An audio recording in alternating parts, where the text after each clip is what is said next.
Hey guys, so I'm hoping that the majority of you have seen my recent main channel upload by now where I talked about my experience with Manscaped. I think this might be kind of fun, maybe not. I decided I'd maybe try like reading some of the comments on my recent main channel uploads and see if I can give you some replies, give you maybe some more info, or answer some of your questions, or just shoot the shit with you guys in the best way I possibly can through comments. Let me know what you think, and let's begin. So, the video's been doing great, by the way. Appreciate all you guys watching. Thank you very much. I'm drunk right now, but Mr. GG comes first. Don't know why that got so many upvotes, but it did. And then everybody else, all the other 67 replies, everybody else was like, yeah, dude, I'm fucking hammered right now. Yeah, dude, I'm crossfaded right now. You, I'm packing a bowl right now. You, I just shot up meth. Helix is kind of wild for sponsoring this video. They've just sided with someone hating on one of the bigger YouTube sponsors. LOL, I respect that. Helix didn't know what I was going to talk about in the video. It's not always guaranteed that I tell a sponsor what the video's about before it goes live. Helix didn't necessarily sign off on it or anything like that. I'm not saying that to take credit away from them. I'm just, you know, just so we all know the truth about things right now. But still a great bed. Joseph Taboro says, I'm the CMO of one of the companies that sponsor GG, and I can tell you this, Manscaped is out of their mind. GG is not only the person I've worked with influencer-wise, but I can attest to the fact that his integrations perform above and beyond our expectations every time. We've done integrations with larger creators with the right numbers, but still this man is on top. I might have read this one on purpose, but Joseph works with Vance Global. If you guys have seen any of my Vance Global ads. Oh, hey, I'm sorry. Did I rudely interrupt your video? What are you gonna do? Cry about it, pussy? I say whatever the fuck I want and do whatever the fuck I want in the ads. It's a lot of fun, and I feel like people respect that. A lot of sponsors will say, we want you to be as creative as possible. We want you to be you. But sometimes you might be a little too fucking nuts. Sometimes you might make really inappropriate jokes. Two birds, one rock. Hard dick on the other side of the screen. So that video they originally sponsored, nobody knew it would get 2 million views. So I get why they may make a less impressive offer at first. But when GG only ends up making around 10K from that video over 2 years, not all at once, from YouTube, do you honestly think it's reasonable asking for 10K as well from the sponsor for 1/30th of the video? As much as this video has made from YouTube in totality over the 2 years? I'm not sure I understand that question. Because I made 10K from it on AdSense, I don't ask for my AdSense. Let me read the rest. Maybe there's an ROI nuance I'm missing here, but from a business perspective, their approach, besides the PayPal BS, seems reasonable. I couldn't imagine their ROI being more than he asked in a case like this, or that waiting 2 years for 2 million views would even be worth. Yes, I know he fudged the numbers, but I'm working with what he gave us. I like GG a lot, but this sounds like overvaluation of self and lack awareness for the reality for these companies. Nobody gets anywhere by spending too much on a gamble and potentially not making a return.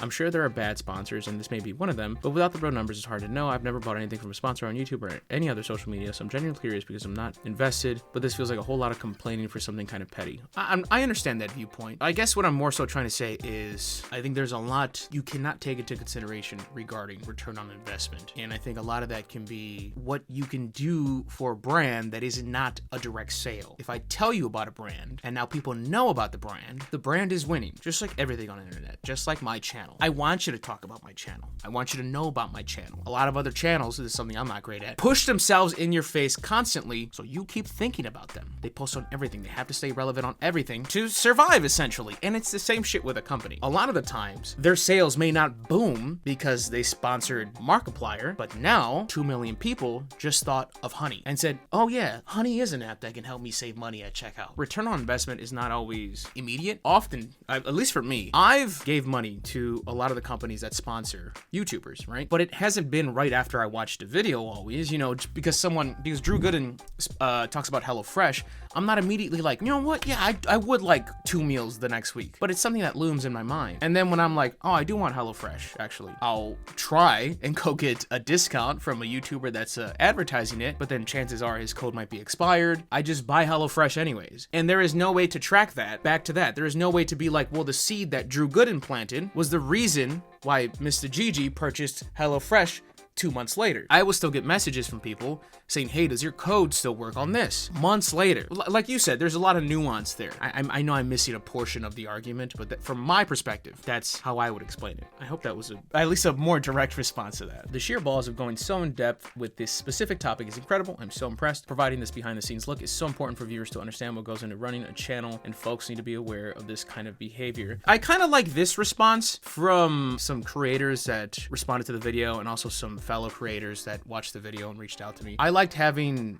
some smaller creators reach out and be like, hey, this is really useful advice. I'm just getting into the sponsor world. Like, it's a scary fucking place if you don't know what you're doing. A lot of the times when you're in that beginning portion of the sponsor world, it's like, yo, I'll take anything I can get. That's not a bad mentality to have. It's such an exciting, crazy thing. It's a rush. It's almost like this weird validation that it's working. Even if it is coming from companies that, yeah, might be scummy, but there's a lot of great companies too. I said it in the video. I worked with a lot of great companies. They've been more good than bad. I know from experience too, it's nice to just hear someone else's experience with sponsors because you only have yours. Creators aren't openly talking about sponsors, and I'm not trying to be the fucking hero of the bunch that like, oh, I stepped up and I was able and I spoke my mind. A lot of creators do it. It's nothing special, but it is comforting to hear other creators talk about sponsors sometimes because not only can you relate, but then also you hear different perspectives, you hear advice. The Click commented, he said, called it. Great video though my experience with them was brief, it was very unpleasant. Keep the content rolling. Yeah, me and Click have talked about Manscaped. So thanks for this behind the scenes look about dealing with a bad sponsor. F Manscaped for not paying what you deserve. This situation really sucked for you, but it's really interesting to hear about. And that's kind of another comment that I got. It's just people being like, oh, it's so interesting hearing you talk about behind the scenes sponsorship shit. Because like I said, it's not super openly talked about, and I understand why it's not super openly talked about. I didn't want to start this fucking riot and be like, cancel Manscaped, don't buy their products. That wasn't my goal. It's just like, hey, I just want to talk about this. The medicated artist said, this and Drew Gooden's weird ad buy and try have made me really grateful about the rise in transparency between creators and their audience about sponsorships. I think he talked about Magic Spoon.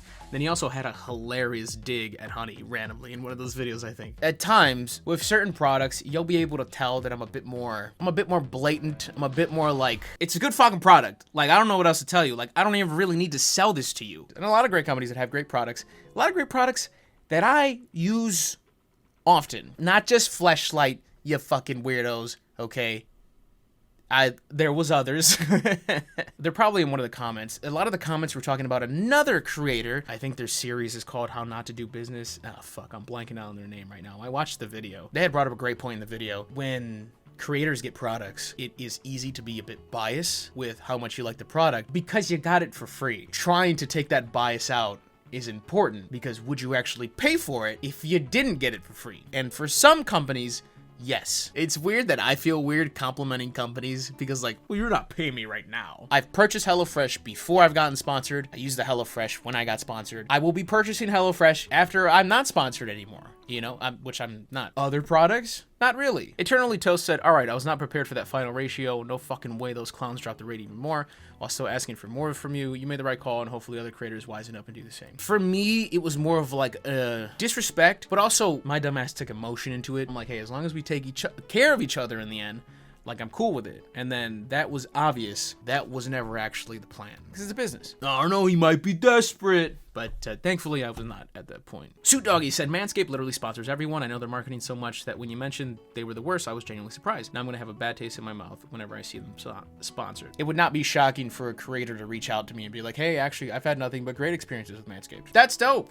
Happy for you. I'm happy you didn't go down this road. Ace of Shark said, having recently been screwed out of 19 hours of overtime pay, I feel this in my soul. That's criminal, my guy. Wow, I don't really get to interact with a lot of sponsors, so I had no idea they were so bad, but yikes, sorry you had to go through that, man. Just want to jump in real quick. Not all sponsors are like that, so. When I was still growing as a channel, I had really great numbers on all my uploads, but details regarding my sub count and upload schedule always had people skeptical and working together with me. And now I really have to fight to get even a fraction of what everyone tells me I'm worth. Tough out there in the content game, but hopefully we all get our bag. Hopefully we all get our bag. Indeed, pantsless pajamas. Some of the things that have bothered me, and this particular thing has not happened often, but I've had a company like look at like my past 5 videos and be like, your average views per video is 200,000. And it's like, oh, there's one random stinker in the bunch that got like 98K views, and I can easily explain to you why I got 98K views, because it's just like completely something different from my other content. Yeah, I knew that one was gonna not do great, but then they weighed in there and bring down your 300,000 average, and they're like, but nah, it's kind of doo-doo though. And it's like, honestly shocked at the level of unprofessionalism to reach out after we need proof you can perform so we can pay at a higher rate to lowball you. That was the kind of thing I was like sad about, right? It's like, hey, like we need to throw you in the test run, right? We did the test run. I fucking went bananas, right? Yeah, you did. But Smokey Glow did a video a few years back about YouTube sponsorships and how she got screwed over early in her career. Manscaped aren't the only bad ones out there. There are a lot of bad ones. It sounds like you also got them at a particularly bad time when there were lots of cuts. Any large company like this doesn't give a shit about creators 9 times out of 10. If you heard one bad story with somebody, I will say I wouldn't necessarily agree with making it so black and white that like they're terrible, they must be horrible. It's possible someone had a bad interaction with them while the other 99% of creators have had great interactions with them. Just like any company, someone has had a terrible experience with them, someone has had great experience with them. You know, like I was gonna say Xfinity. That's a terrible example because Xfinity is dog shit doo-doo ass. But I'm sure someone has Xfinity out there and they're like, yeah, no, it's actually not that bad, even though I doubt it. Just Flem said, if a sponsor doesn't let you read the ad, let you wrap the ad read, is it even worth it? That was just very funny. Very good. Proud of you. Ashkins Curl said, as a small creator, this was so helpful. I just started getting sponsorships in the last year and I've already experienced several instances of payment and rate fuckery. There's so little info and transparency for creators to know where to start with rates, and so many companies take advantage of this. Really sorry you had to go through these mind games with the company. Glad you have sponsors that appreciate and see that awesomeness in your value. Here's to many more to come. That was a very kind comment, Ashkins. I appreciate that. And you have any questions? I'm not promising that I'm the all-knowing sponsor king here, but I'd be more than willing to help you out with any questions on that, you know, and that goes for any small creators. I've had small creators reach out to me. I don't know. This is just me kind of rambling here, just talking to some of the comments. If you guys like this kind of video, I'm totally down to make more of them, you know, kind of check in like after an upload, blah, blah, blah. If you guys enjoyed it, please leave a like. If you enjoyed it, I appreciate a comment too. I'll read the comments on this one, see what's going on. Subscribe to the second channel. Always planning to put more content here. Subscribe to the main channel if you don't for some reason. And as always, I am Mista Gigi, and I am out. Also, GamerSubs has waifu women with assets on shirts, and they give me the shirts for free. Full transparency. But if you like them, you can pay for it. Easy my code MistaGG, 10% off.